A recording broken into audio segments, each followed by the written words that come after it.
آپ صلی اللہ علیہ وسلم کی زندگی جو نبوت سے قبل کی ہے یا نبوت کی بعد کی ہے، آپ کی دونوں زندگیاں غریب پروری سے لبریز ہیں۔ آپ دیکھیے کہ نبوت سے پہلے بھی آپ ناداروں کی کفالت کیا کرتے تھے،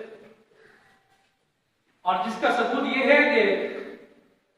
جب آپ علیہ السلام پر پہلی وحی نازل ہوئی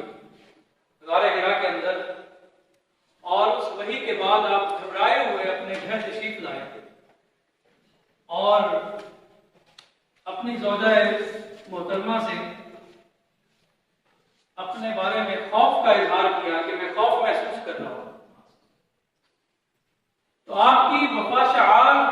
شریک حیات نے جن الفاظ سے آپ کو تسلی دی ہے،